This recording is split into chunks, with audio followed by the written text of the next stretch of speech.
I always say there are three instruments we train when learning to play the piano. First is the mind, second is our whole body, and third, of course, is our instrument, the piano. So many make the mistake of thinking that learning to play the piano is about training your fingers to just press the right keys, when actually it's about high quality and refined movement that you train to connect to your instrument to produce and respond to sound. Think of your body like a paintbrush. Your fingers might be the bristles of the brush connecting to this canvas, but the movements that are behind everything you're creating, all the brush strokes, that's all what's happening from the high quality movement of your entire body supporting it.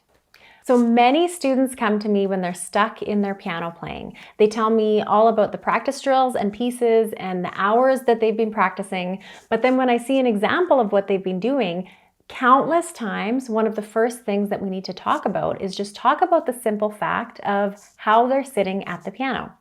So there are many different elements of body awareness that we talk about all through lessons, but none of them really can make a big difference if you skip this very important foundational step and awareness at the beginning, which is how to sit at the piano. So no matter what instrument you play, your teacher will tell you it's always important to be intentional about how you prepare to play your instrument. For example, violin students at our school often will begin even on cardboard violins because so much of those early lessons are about how to get first into that ready position. But our instrument is so big and heavy and fixed to the floor, which funnily enough is often why people skip this important step, because we're sitting and we assume there's not much more that we can do. But because of that, it's actually more important that you set up with intention, because there will be much less give and take, because the instrument at the end of the day can't move with our bodies. It's partially because of this that pianists have some of the highest injury rates of all the musical instruments. So what we are covering today will be that basic, how do you sit at the piano? This is about supporting your free and healthy movement to support all that you hope to do in your playing. And even though your instrument is fixed and doesn't move, your body should not feel fixed or stuck in place. You should be able to move through all of the parts of the keyboard at any speed without ever feeling pain or restriction. So that when you do invest the time to practice, you know that you're reinforcing healthy habits that will serve you long term. So let's get to it. There are several things I'm going to touch on which may be new to you, so don't get overwhelmed. I have a simple checklist that you can use and save. Print it, leave it at the front of your notebook or on the piano, save it on your phone. You can remind yourself as much as you need to until you've retrained old habits and this becomes second nature. You can pause and download that worksheet now in the link below this lesson, or you can watch the whole lesson first and then get the checklist and come back and watch it again later.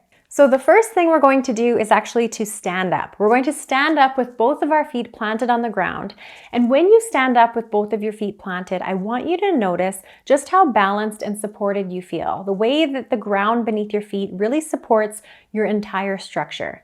So let's take some time to feel that support and how it engages now when we have simple movement.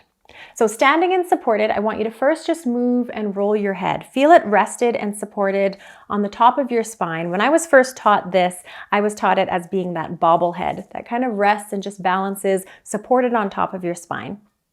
Okay, now feeling your head supported on top of your spine, you can start to twist and move and just start to feel your spine and notice as you gently twist how all of your movement is distributed all the way down the length of your body in small increments. Every small movement you make is distributed all the way across your body. Now, many people will think of your spine as being all the way down your back, but really your spine is more down the center of your body. You feel the protrusions out of your back, but it's more down your core.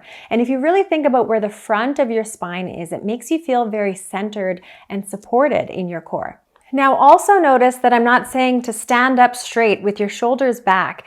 Our spines actually have a natural curve to their shape and nothing is actually meant to be rigid and fixed. So from your spine at your core, feel how that weight is then distributed into your pelvis, then supported by your legs, all the way to your planted feet supported by the ground. Okay, this feeling is important because you need to tap into it when you're playing as well.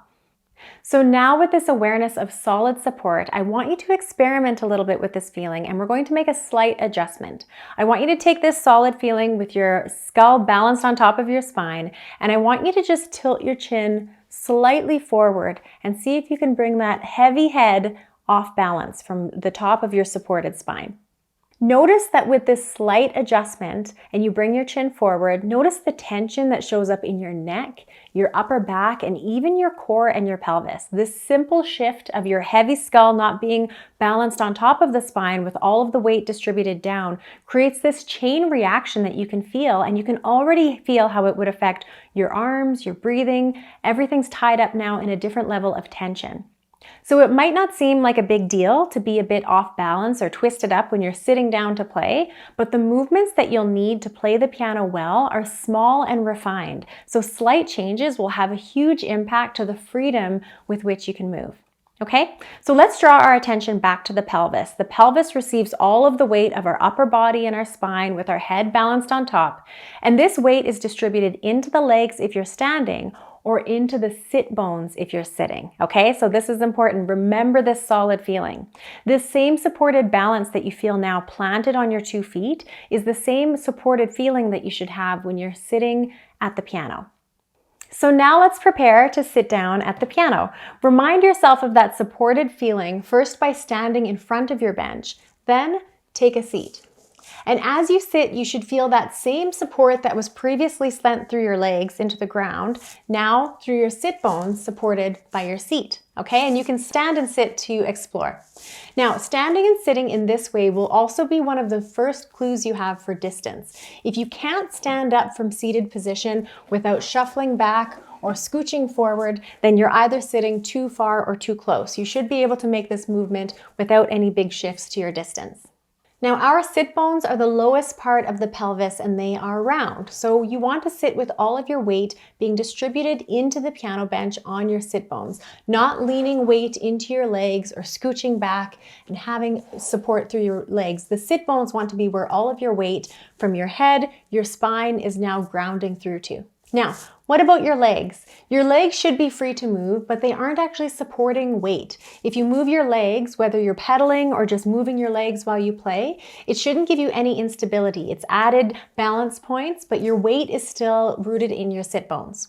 Now let's talk about the height of your seat. Now most people sit far too low and far too close to the piano. Those two things alone I see so often causing so many issues. Now once you sit, you're going to let your arm fall and then bend at the elbow. Bend and let your full forearm and hand fall onto the piano with the hand touching, just falling about at the base of the black keys. Now your forearm should be about level or slightly above the whites of the keys.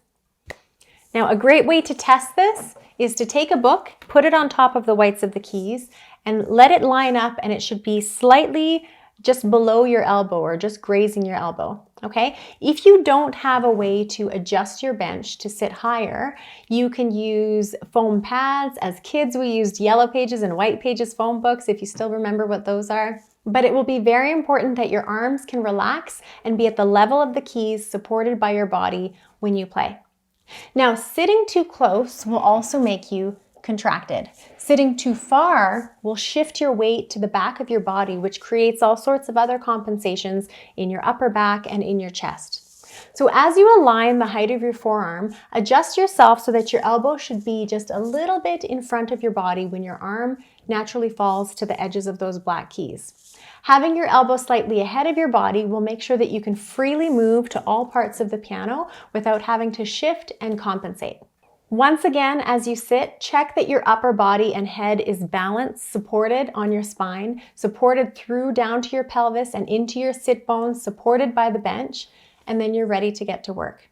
So these key points are meant to support free and healthy movement to be able to reach every area of our instrument without feeling fixed or restricted. What you'll notice is that I'm not giving you specific measurements because each person's size, height, and proportions will be different. So with these guidelines in place, you can lay the foundation of good habits and also body awareness.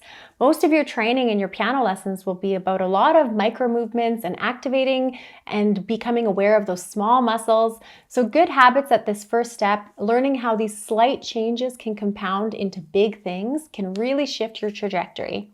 Remember, I've covered a lot here, so you don't have to have these memorized. I've created a simple checklist in the link below this lesson that you can save, you can download, put it on your piano, save it so that you can check it next time you sit down to play.